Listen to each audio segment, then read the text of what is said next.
Right, you're either on the bus or you're off the bus. This statement, uttered in frustration after a long period of change, nearly derailed a 2-day change event. Why is that? Well, imagine you were given that ultimatum. You're on the bus or you're off the bus. If, on the one hand, it's your idea, your bus, then this statement makes total sense. Why would you not surround yourself with people who's willing to commit to join you on your journey? If, on the other hand, it's somebody else's bus and not your idea, it gets a little bit more complicated. Maybe you don't trust the direction the bus is traveling in, or maybe you don't trust that the drivers, or indeed the bus itself, is going to get you to your destination safely. But let me tell you, when that leader uttered these words, you're either on the bus or you're off the bus, they had no idea of the impact that statement would have on the change journey of their 200-strong audience. But this phenomena of wanting to get people to follow us, to join us on our journey, does not only pertain to an organizational context. It really applies to any situation where you want to gain followers or create movement. So, for example, trying to convince your family to join you on a camping weekend without mobile devices. Change is challenging in all contexts. So whether you are getting to grips with your company being acquired or restructured, or whether you have to move from a big family home into something smaller, or maybe it's just the shift from Android to Apple, change is complicated. Our response to change is complicated. It is subjective. It is often steeped in emotion, and sometimes it's very difficult even for us to make sense of it. So in that context, how on earth do we encourage people to join us on our journey, to literally hop on and not hop off our change bus? After nearly a decade of researching and supporting organizational change initiatives, I would like to suggest a seemingly simple solution. Let's use collective storytelling to explore what it is we need to do to move people in a direction that makes sense, and to do it in a way that the journey doesn't feel too risky. Let's look at that audience who were given this ultimatum of you're on the bus or off the bus. They were those who blamed others and said, you are clinging to the bus. They were citing examples of people agreeing in public to the change initiatives, only to derail it at a later stage through non-compliance or non-conformance. What they were calling for was stricter management, saying, don't allow these people to get away with not following the rules. Makes sense? Then there were those who were despairing at having to cling to the bus, saying, I want to get on the bus, but the bus never stops. There are no bus stops. I need more time. I need help. I need information to allow me to get on the bus in the first instance. Then there were other people who told me stories about, I'm required to be on multiple buses and they're all traveling in different directions. So what I need is a bit of signposting about what are the various change initiatives or the various buses. And maybe, just maybe, a conductor to tell me which bus to board and which bus to ignore. Then there were people who said to me, Ilze, I'm not on the bus. I'm driving next to the bus in my own car. So I said, what do you mean? And they said, well, I'm not convinced that this is the right thing to do. Okay. What they needed was some time to talk about what it would take to convince them to join the bus in the first place. They literally needed to talk about the elephant in the room during that 2 days. So metaphors evolve. Don't hold on to them too tightly. If people don't like the analogy of the bus, instead preferring to talk about their change like a sinking ship, hopefully not, or a dragon boat, or maybe Alice in Wonderland. Just go with it. explore and expand what they mean by their metaphor. Okay? So some of the stories I heard is people said, I was the first one to volunteer to drive a bus, and then they gave me a broken bus. It had no steering wheel, or it had no sat-nav.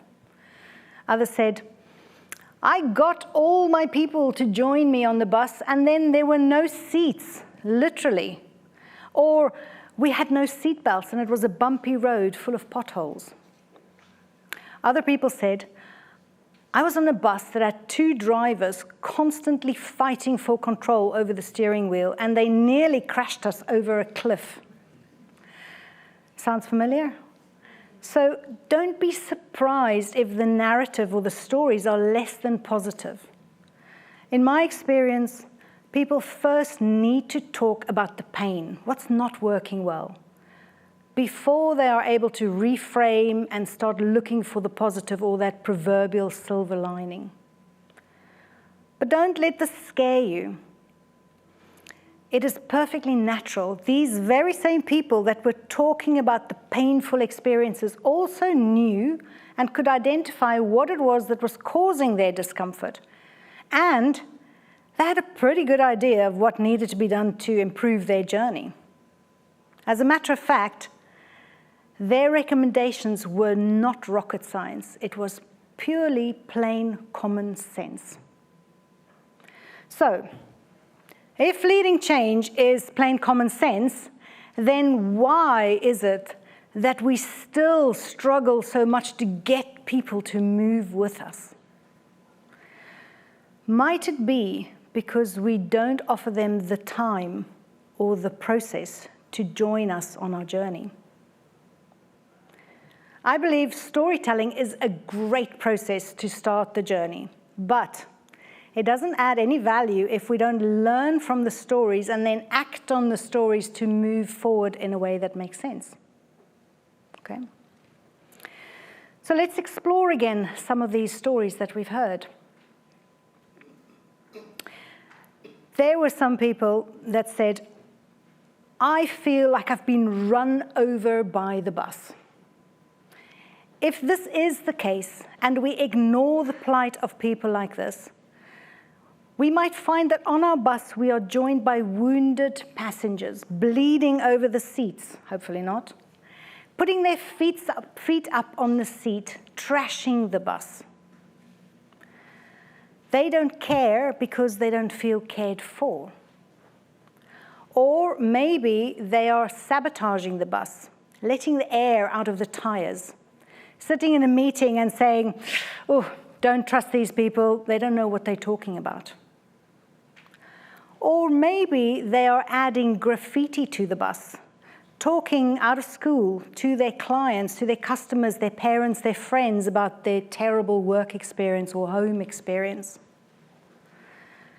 What this does, it damages the reputation or the image, which makes it difficult to attract people to join you on the bus in the first instance. So what's really called for? I think what's called for is what I call a AAA solution.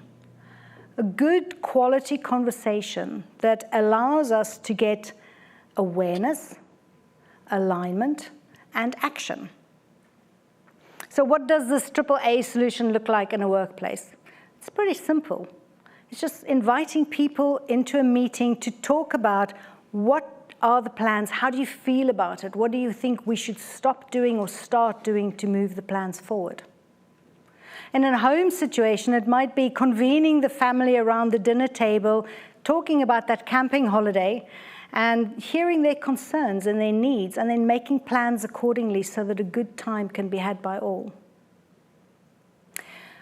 But we also need to be able to deliver some challenging messages. For example, when discussing that upcoming camping holiday with your 5-year-old, you might have to be clear that, no, Harry the hamster cannot come camping, but you can bring a friend. So, hosting these good quality conversations means we need to be able to be curious about the views and the needs and the feelings of others. And that means we need to create an environment where people can freely share their views without fear of blame, shame, or retribution. But it also means we need to be able to deliver and receive challenging messages and maybe some uncomfortable truths. Sadly, if we don't do this, we will end up with an empty bus or a trash bus, and we've seen this on sites like Glassdoor, where there's plenty of examples of damaging posts that publicly slates organizations or individuals about lack of care or lack of leadership. It makes it difficult to recruit. Similarly, Facebook or social media is full of character-damaging posts by people who feel that they've been run over by the bus.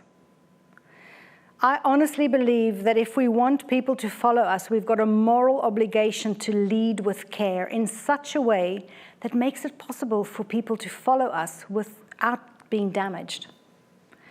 It is not acceptable to get our way by stepping on people or throwing them under the bus. So, my seemingly simple solution is this. 1, make time for good quality conversations. 2, use storytelling to really explore how people are feeling about the experience, warts and all. And 3, act on the lessons learned from their experience in order to move forward safely. Remember, the journey is as important as the destination. Thank you.